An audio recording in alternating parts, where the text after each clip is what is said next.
Hello champions and future champions, hello Chessmood family. GM Gabuzyan is here with you and we are beginning our daily lesson.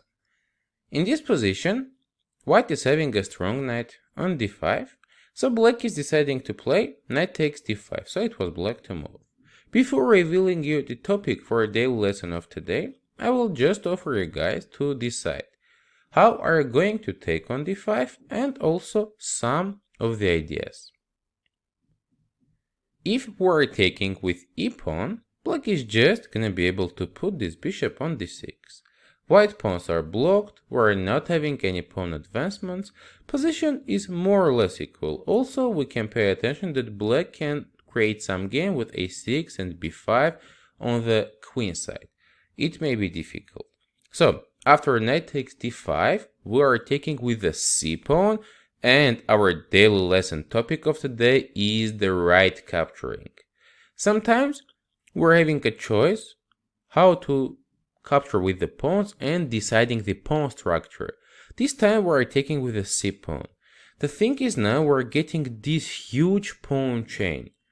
White is going to push with f4 followed by e5 or in some occasions with f5 and getting a huge game. One more time, comparing to e takes d5, when white is not having a pawn chain connected to each other, c takes d5 is way smarter. So we're playing c takes d5, pawn b6, and just going f4. Now white pawn chain is getting activated. We're pushing and having a nice advantage in the center. Bishop g7 is being played, e5 was possible, white is here playing queen a4, which is also a good move, making some pressure on black pawns. Queen d7 and queen b3. We're keeping the queen, protecting this d5 pawn an extra time, and slowly preparing e5 advancement. Here, black could have played f6, trying to prevent e5, but this is an ugly move. It's closing this bishop, weakening the 7th rank, which is going to be very much sensible in the future. Here, white can be playing a4, trying to get good spots on the queen side, and due to a better pawn structure, having a very nice advantage. After queen b3, in the game it has happened bishop a6, but after e5 it's actually the same. White is again having a huge advantage, much stronger pawns, and a good game in the center. Meanwhile, black is very passive. All of this beginning with the right capturing on the first move of this position, with c takes d5. So, when you are deciding the pawn structure, guys, pay attention to your future options. This time, cd5 was leaving as an option of pushing with f4 and e5 moves. Let's now go ahead to see our next example. Here, another time, white is having a very strong knight in the center and black just decided to take. Decision here is very interesting. You can pause the video, guys, and try to figure it out for white.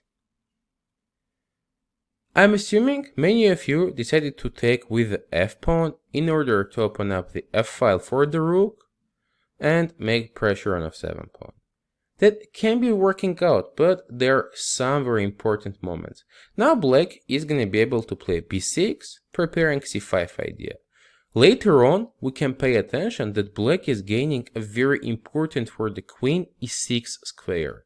Queen will be supporting pawns on this side of the board, protecting f7, and also keeping an eye on white pawn structure here, so we will not be able to push much.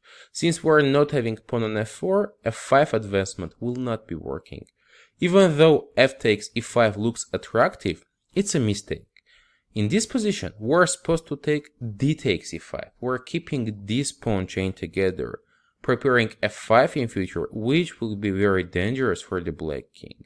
As well, we're not worried about some c5 here, cause our f5 is much more important and will be destroying opponent's pawn chain on the king side. Here, black is playing b6, since the pawn was under attack, and f5 now.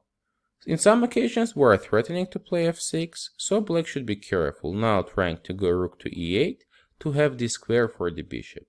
For example, if instead of rook e8, black is playing bishop g5 in this position, f6 seems to be very strong.